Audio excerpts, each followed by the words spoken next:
What's up, poppers? Today we have Suroor here. Hi, what's up? How's it going? So tell us a little bit about yourself. A little bit about me. I am a music artist based in Memphis. I grew up in Pakistan, but I've been in Memphis for like 3 years, and that's kind of like when my music career got going. And yeah, I make like experimental pop music. It's inspired by a lot of different genres that I try to just like merge into one. Yeah. Yeah. So you moved here in like 2022? I think so, yeah. Okay. Yeah. 2021, 2022, something like that. Yeah. What has the Memphis music scene been like for you? Do you enjoy it? Yeah, I love it. It's like, it's really cool. It really just like I was like immediately sucked into it. I like very vividly remember like my first show that I went to. It was at the Lamplighter, and it was like a Little Baby Tendency show. And yeah, I was just like, whoa, this is like awesome. An awesome little community, and like people were very like welcoming, which I think was like the main difference to me. Like in other music scenes, like I felt like there was a big sort of like distance between like artists and the audience. There wasn't like a lot of like community. It was like, there were like artists doing their thing, and like there were like people who were just like there. But I felt like that was really different in Memphis, like the community surrounding music, which is like, it's kind of like natural because music is such a like deep part of the Memphis identity.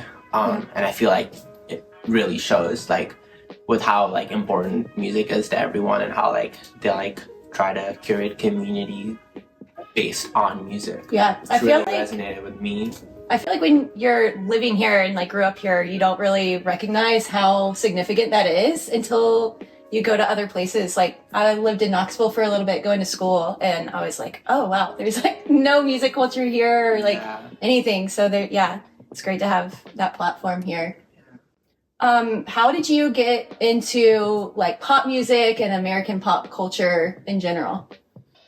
So like I was always pretty like tapped in, mostly thanks to my mom. Like she's like such a like music buff, and like growing up she had this like huge like cassette collection, and like which was like filled with like both like Pakistani artists and also American artists. So she would show me like a lot of stuff, like, and we would like listen to music like on the way to school a lot, just like put in a cassette on our drive. And like she showed me like Britney Spears, like Michael Jackson, like Avril Lavigne, like American artists like that. So Avril. Yeah, she loved Avril, and like like we would listen to Avril on the way to school a lot. And so like from a pretty young age I was like already kind of like tapped into that vibe. Yeah. And then kind of like as I got older, like there's obviously like the internet, but like I was like a bit late to like get on the whole internet wave. I think like I really started like exploring online like when I was like 15 or 16 or something like that. And that's when I got more so tapped into like experimental Western music and some of the more like less mainstream pop artists, like Bjork and like stuff like that. And then I did a real deep dive into that. So yeah, it's been like a combination of like the stuff that like my mom would show me growing up, and then the stuff that I would just like look into when I got older. Yeah.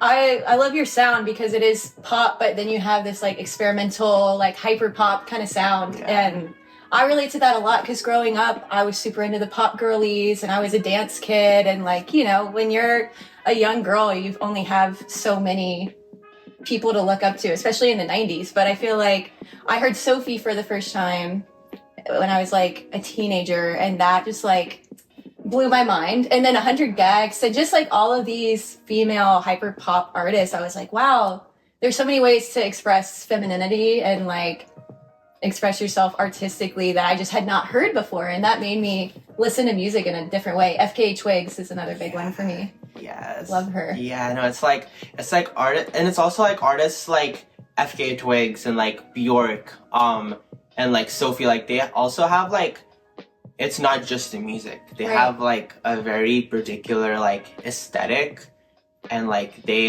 don't tell stories just through music. They tell it through like their like stage setup and like their like album covers, and like it's so like it's like world building in a way that like that really inspired me. Because yeah, I remember like before getting into like artists like that, I didn't really realize the sort of like lens you could go to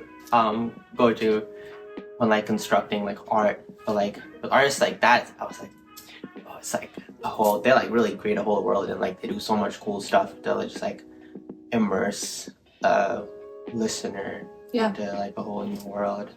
And especially because they're so talented and they have the ability to write like pop hit after pop hit and just sell out. But even with Twigs, like her newest album that's about to drop, all of her songs got leaked a couple months ago, and she was like, I'm redoing the whole album because y'all can't hear it, you know? And yeah, she's just so dedicated to her craft. And like Sad Day, that music video, she learned she learned how to wield a samurai sword. To do all the choreography in that video. Like the dedication to that is and like what's beautiful. It like Cellophane, the pole dancing one? Like, oh my god, I show that music video to everybody because it's so beautiful. She studied pole dancing for years to do that. Like so good. Okay, so as a Pakistani American, you talk about blending like Eastern and Western sounds. How do you do that with your writing process? With my writing process? Or like, how do you keep true to your sound while also blending the two? Yeah, I mean, like, it's not something that I really like think about consciously. I kind of just like let myself unfurl, and I feel like I really have those two things very just like deep in me, and so it kind of just naturally comes out. But it does like, like it sort of like what I'm listening to and what I'm listening to more, and the kind of like headspace that I'm in definitely like affects that sometimes. Like when I'm like writing like more like romantic, like sexy, like kind of like vibey stuff, like my lyrics, for example, they just tend to come out in Urdu. But when I'm writing like sad songs or like stuff that like I'm like thinking about it more and like kind of like being more like conceptual or like trying to tell a specific story, like that tends to come out more like in English. 'Cause I guess I'm like thinking about it more, and when I concentrate more it tends to be like English. Whereas when I'm just like vibing and trying to like get a flow down, that it tends to come more so in Urdu. So it really like varies on where I'm at, and also the type of like, I guess the type of like sound that I'm trying to go for. Like when it's stuff that's more like percussive or like more like rhythmically not kind of like, it's not like 4/4, it's not like a constant thing, it's more like a dynamic rhythm. Yeah, that kind of puts me in like a Pakistani headspace, because I feel like our rhythms tend to be a bit more like choppy and dynamic. And when it's sort of more like a controlled groove, I tend to be more of like that Western headspace. But it's also like the beauty of that is that sometimes I'm trying to do both in one song, and I just kind of like weave in, weave out. Because sometimes I have songs where it's a whole verse is in English and like a whole verse is in Urdu, but often it's kind of like a mix of the two. That's cool. Yeah. Okay, so I read that you used to get overwhelmed by performances, like when you first started out. Yeah. But now you love being on stage. Yeah. So what did you overcome mentally to like get to that point? And what do you do before shows now to feel confident? Yeah. I don't know. It was really just like practice, really just like doing the thing over and over again. I kind of like did a pretty like ill-advised thing where I didn't really like, because you know, like some music artists like grow up doing the whole performance thing, like, you know, like y'all have like talent shows and stuff like that, and like, I don't know, it's like, yeah, some people have this whole like upbringing of like performance, and like, and often when people try to get into music, they start like open mics first, and that's like a good way to like test the waters and like just go from there. But I remember my first ever show was just like huge show that that just like someone was putting together, and they asked me if I wanted to be on the bill, and like, I just like don't say no to opportunities. I'm just like, yeah, sure, like this sounds awesome, but I'd never performed before. And it was a show at Memphis Current, which is currently closed, but yeah, RIP to Current. It was an awesome spot. But yeah, that, like, I remember getting on stage, and I'd never been on stage before, and I was just like, this is overwhelming. It was like strange. It was like very like, I'd never like been in a space like that before, where like there were like these rig of lights like on me, and I was like, can y'all turn this down? It's like really harsh. Like, yeah. It's like hurting my eyes. So it was a lot to just like jump into it, and I kind of had to like get the feel for it. But there wasn't like when I got into it, there was an immediate like feeling where I was like, oh, this is really cool. But then it was also something that I had to get used to. So I think I just had to get used to it. Like, yeah. I just did more and more performances, and I got more and more comfortable. And at this point, it's kind of just like a second nature thing. Where, yeah, like when I get on stage, I'm just like, yeah, this is like home. This is like where I'm comfortable, and I just like click into it. Yeah. What inspires you outside of music? What inspires me outside of music? Honestly, community. Like, I think about community a lot. And just like creating like a thriving network of friends and family and loved ones, and like making that bloom. But from like a more concretely like artistic perspective, pretty colors. That's like going. What are your favorite colors? Yellow? Yeah, yellows. Yeah, I mean, I kind of have them all, you know, like, I'm just like... Lavender, right? Lavender, duh, yeah. I love that. I know that you write poetry. I do, yeah. Yeah. Does that affect your writing style musically, or how do you blend the two? Because I know you also do, like, spoken word at your shows and stuff. Yeah. So for me, they're very different. They're, like, two completely different worlds, which a lot of people are really surprised when I say that. But so yeah, like music for me comes as a very like natural thing. It's a very kind of like, it's very like exploratory for me also. It's really like just looking into myself and just engaging with my like environment and like what's going on in my body. It's very embodied, whereas poetry is a very sort of like what's the word, like, it's in my head. It's like I'm thinking about it. It's more cerebral. That's the word I'm looking for. Yeah. It's like I write poems when I'm really like confused about something. And I'm like, what is going on here? And I'm trying to like think through a poem. So they're kind of two very different sort of like headspaces to be in. Okay, so you are also an academic. I am. You're a scholar. Yeah. Okay. I'm a big nerd. Yeah. I read that you study gender studies and philosophy. Yeah. So does that impact your music and your writing? I think so. I mean, it probably does. Yeah. Yeah, it probably does, because I do a lot of academic work on gender studies, and like I obviously like explore themes related to gender and like and in my music. So I mean, it comes from the same sort of mind, but kind of similar to the poetry thing. It does seem like a different like headspace and a different like positionality with which I like engage with that material.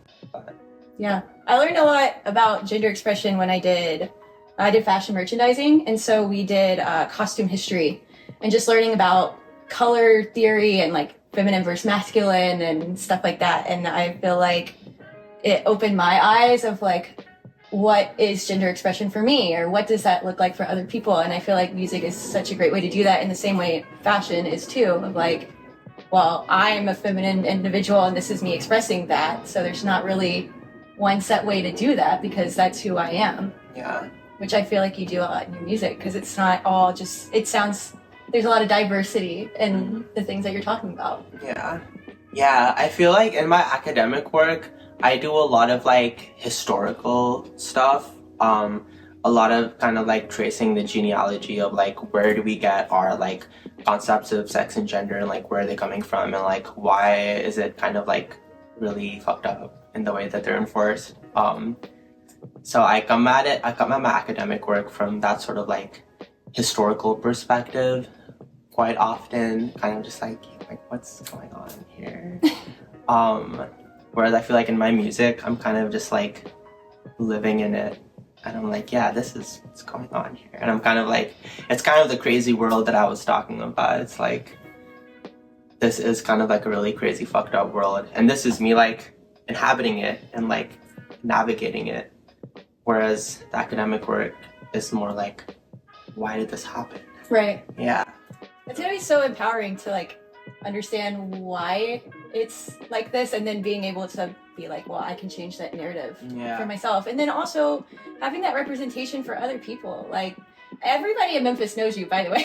Like, everybody that we've talked about doing this interview, they're like, oh my God, like they were so excited. And I don't know how you feel about being known or whatever, but No, I love it. Yeah, because that's what, to go back to like my relationship with Memphis, like that's what I love about Memphis too, is like the community here is really tight knit. Like, people, you know, love to be friends and love to like get to know people, and like people have a finger on the pulse in a way that other people in other communities tend to not. It's almost like it feels most similar to Karachi, where I grew up in Pakistan, than anywhere else in America, Memphis, in terms of like how people navigate community, because it's like so tight knit and so like close and like small. But it's only, I mean, it is a big community, but it just feels small. Yeah. Because of like how everyone knows everyone. It's like the smallest big city. Yeah. It's really, especially Midtown too. I feel like this is their own little bubble here. Yeah. Okay, talk to us about Purgatory Pressings. Yeah. You have not mentioned that to me one time. I haven't, I mean, I don't know. It's it's a little like collective DIY label that me and Windows started. Windows and other Memphis artists. And we started that a little more than a year ago. I think, the beginning of last year.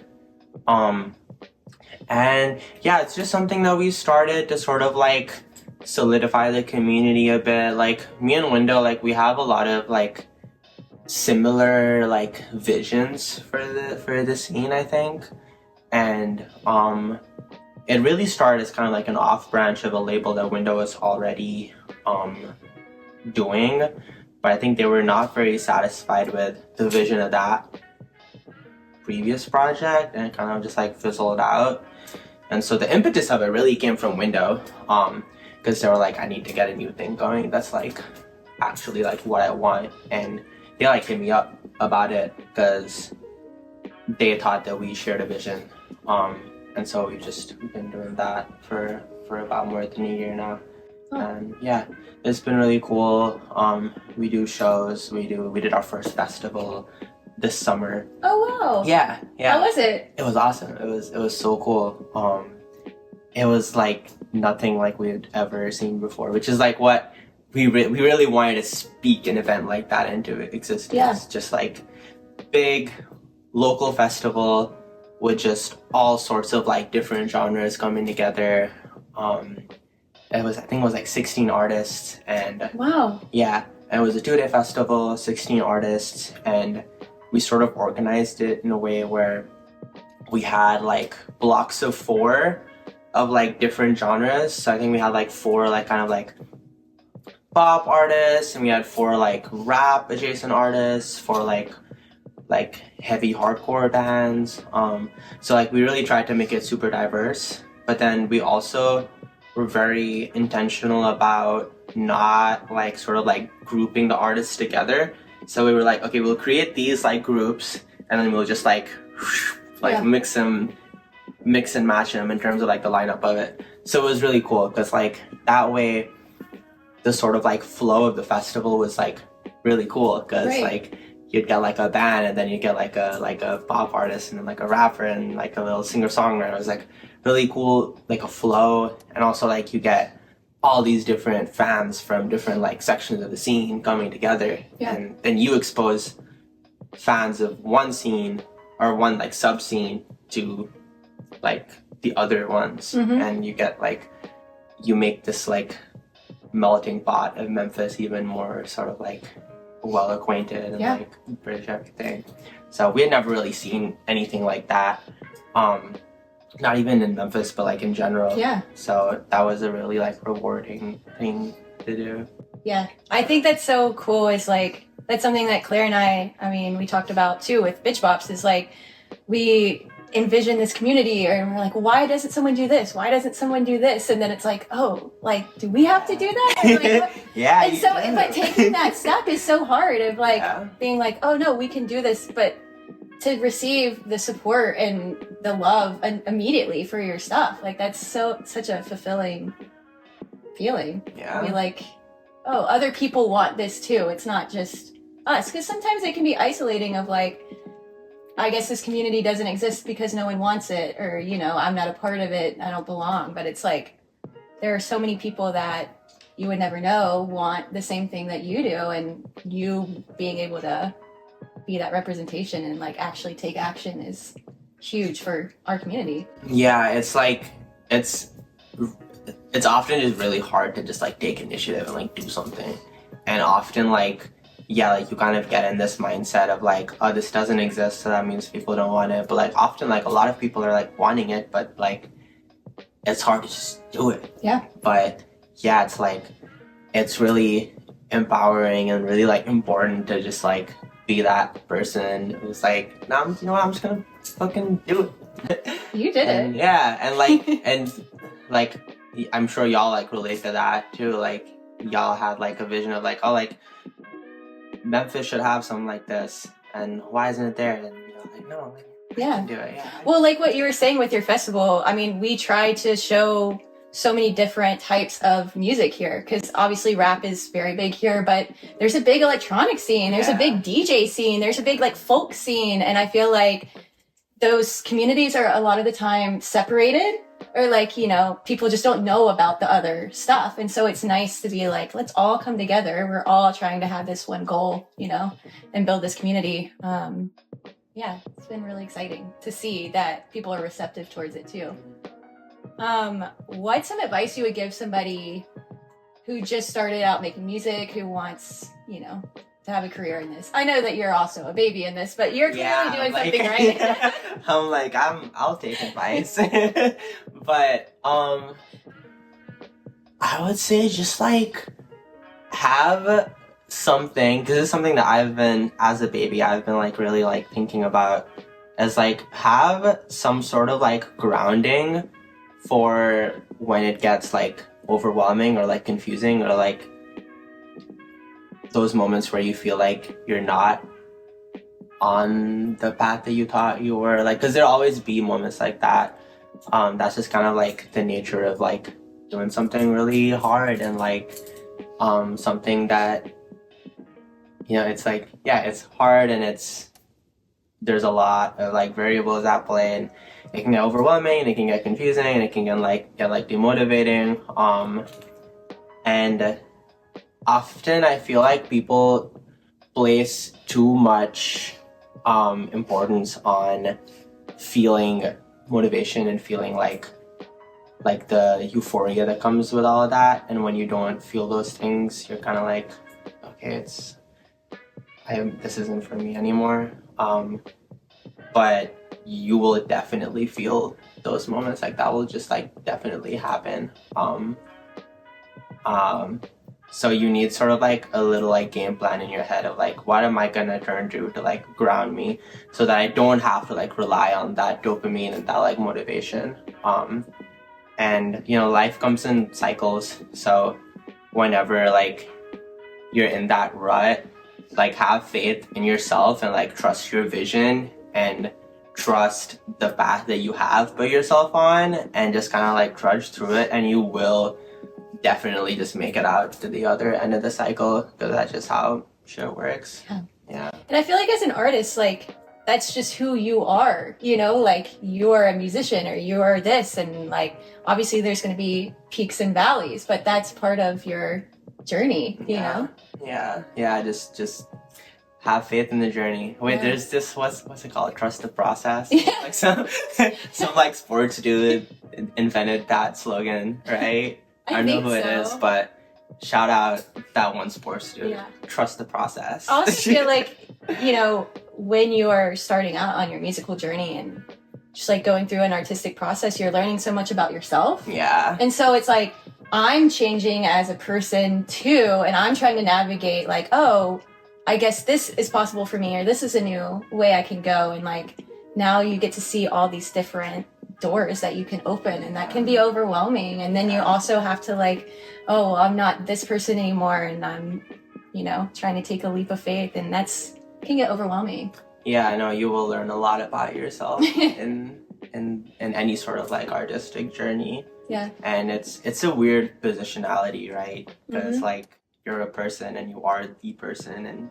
you're learning about yourself, but it's not like you're learning about someone else where you can be like, okay, that's you. It's like you're learning about yourself. It's like, oh shit, that's me. Yeah, you're like, so, is this me? Is this me? Is this me? It's like a weird position to be in. It's a lot of pressure, like being a person and like having like an artistic pursuit, but be nice to yourself. Yeah. Because it's, you gotta be like really nice and gentle with yourself. Because it's easy to be nice to other people.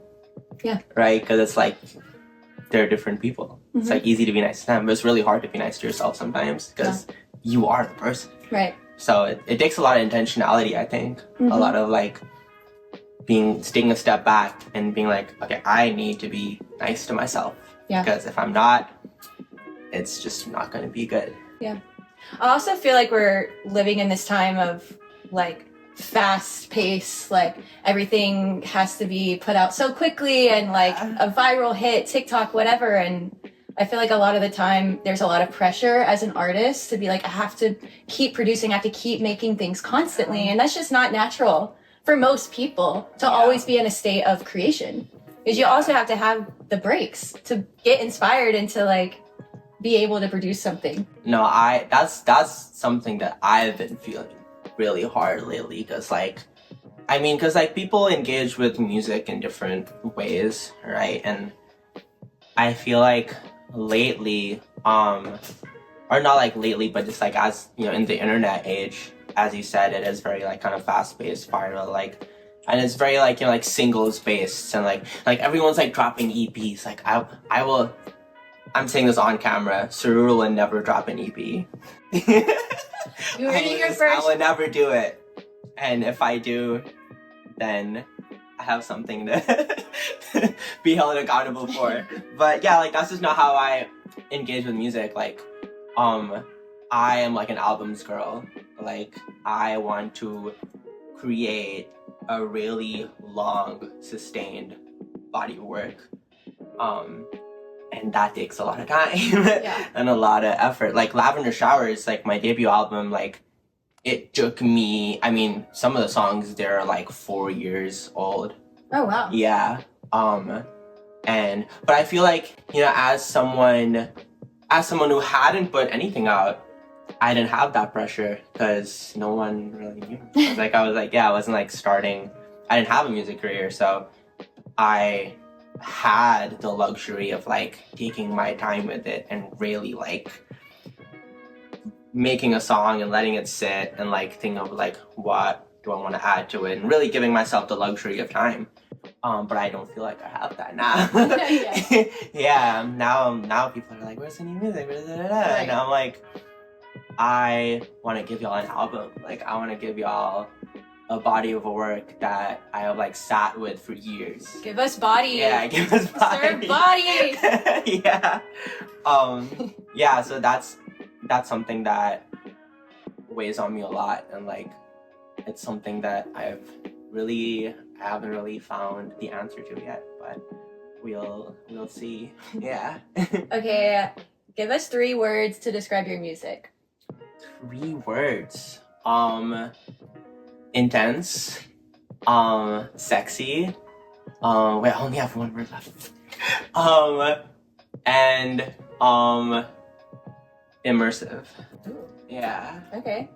All right, let's talk about this upcoming single. Yeah. Toxic. Yeah. Toxic. Is that a Britney reference or? Like Loki. Yeah. Okay. Yeah. Actually, in the song, I do like reference it. But yeah, I mean, like obviously, like I am very inspired by Britney. I think we talked about earlier in the interview a little. Mm-hmm. Yeah, like she was one of the first like artists that I like really listened to ever. Like I was probably like a little like three-year-old baby or something when I listened to her first. But I mean, yeah, it's just like, but I wasn't thinking of her when the song came to me. It's just a part of you. It's just like, yeah, I think a really like common way that I come up with songs is like I'll just be like driving or like in the shower or like doing something like mundane, and I'll just be like thinking of words. And I remember very vividly, like I was just like driving and I was like, toxic is a really nice word, like that would be good in the song. I was kind of like just like singing along with the word to myself, and like the chorus of it kind of came.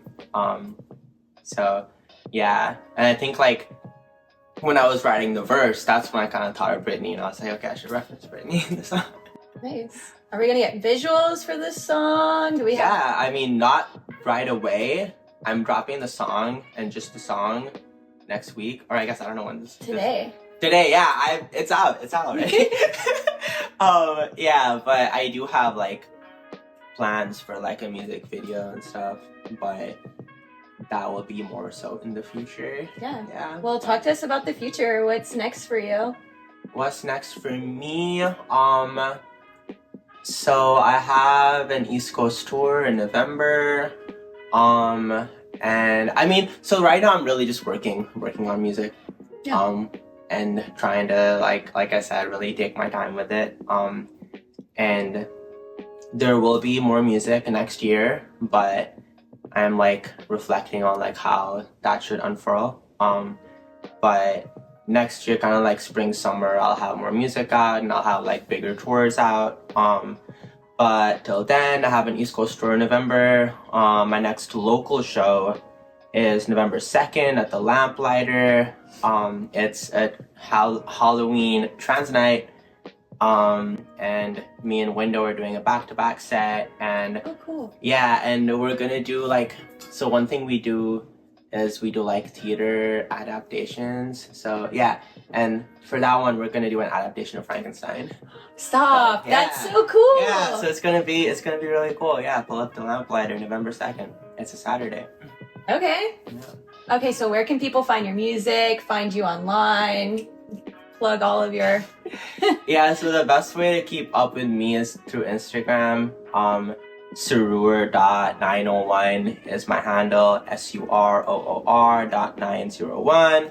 And my music's on Spotify and Apple Music and all that. And my artist name is Suroor. And my debut album that I dropped last year is called Lavender Showers. And I'm gonna be dropping Toxic, the next single, today. So that's all out there. Yeah. Well, congrats. You are on a great journey. I really didn't know that you had just started making music. Yeah. Like the way people talk about you is like, I don't know, felt like you've been around for a minute. No, it's been about a little over a year. So yeah. How old are you? I am 26. Okay. Yeah. Baby. Yeah, sort of. I don't know. I feel like the 26 is old in like the music scene. I don't know. I feel like it's changing now. You know? Like everyone looks young now.